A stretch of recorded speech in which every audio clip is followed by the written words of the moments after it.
Praise the Lord. ஆண்டவரும் அருமை இரட்சகருமாகிய இயேசு கிறிஸ்துவின் இனிய நாமத்தினாலே உங்களை யாவரையும் நாங்கள் வாழ்த்தி ஆசீர்வதிக்கிறோம். கர்த்தர் தாமே உங்களை ஆசீர்வதிப்பாராக.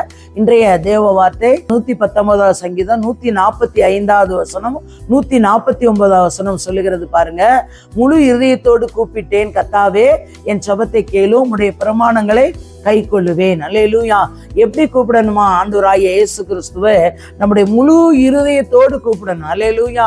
நல்லா கவனிங்க. நம்முடைய ஜெபிக்கும் பொழுது நம்முடைய சிந்தனை எங்க இருக்கணும்னா தேவனோடு இருக்கணும். அல்லேலூயா.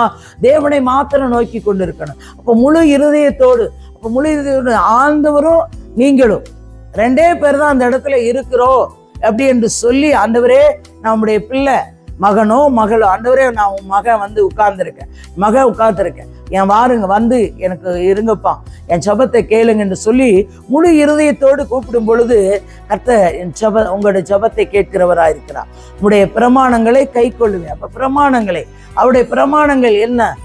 10 கட்டளைகள். அல்லேலூயா. அவருடைய பிரமாணங்களை எல்லாம் நாம் கை கொள்ள வேண்டும். அந்த கட்டளைகளின்படி நடக்க வேண்டும். எல்லா சூழ்நிலையிலும் நாம் நடக்கும் பொழுது கர்த்தர் நம்மை கொண்டு பெரிய காரியங்களை செய்கிற தேவனாய் இருக்கிறார். அது மட்டுமில்ல, உம்முடைய கிருபையின்படி என் சத்தத்தை கேளும், கர்த்தாவே உம்முடைய நியாயத்தின்படி என்னை உயிர்ப்பியும். அல்லேலூயா. அப்ப கிருபை, அவருடைய கிருபை இல்லைன்னா நம்ம ஒண்ணுமே இல்லை. அல்லேலூயா. அவருடைய கிருபை இருக்குன்னா அவரை நோக்கி பார்க்க வேண்டும்.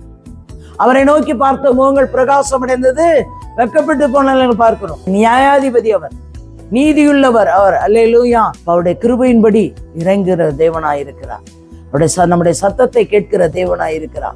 அப்ப முழு இருதயத்தோடு அவரை கூப்பிடும் பொழுது இந்த சத்தத்தை கேட்டு நமக்கு பதில் தந்து அவருடைய கிருபையினாலே நம்மளை நடத்துகிற தேவனாய் இருக்கிறார். அல்லேலூயா. முழு இருதயத்தோடு கூப்பிடுவோம், முழு இருதயத்தோடு அவரை சார்ந்திருப்போம். நம்முடைய எந்த சூழ்நிலையிலும் உலகத்தை பார்க்க வேண்டாம், தேவனை பார்ப்போம், இயேசுவை பார்ப்போம். கர்த்தர் அவர் கிருபைக்குள்ளே நம்மளை மூடி தாங்கி நடத்துவார். தகப்பனே மை துதிக்கிறோம், சோத்திரம். கர்த்தாவே சர்வ வல்லமையுள்ள தெய்வமே மை துதிக்கிறோம், சோத்திரையா. நேற்றும் இன்று மாறாத நல்ல தகப்பனுடைய பரிசுத்தமுள்ள கரத்துல ஒரு விஷயங்களை தாழ்த்தி ஒரு பாத்திரத்தன் தேவன் பொறுப்பெடுங்க, ஆசீர்வதி. இயேசுவின் நாமத்தில் ஜீவனோட நல்ல பிதாவே. ஆமேன், ஆமேன்.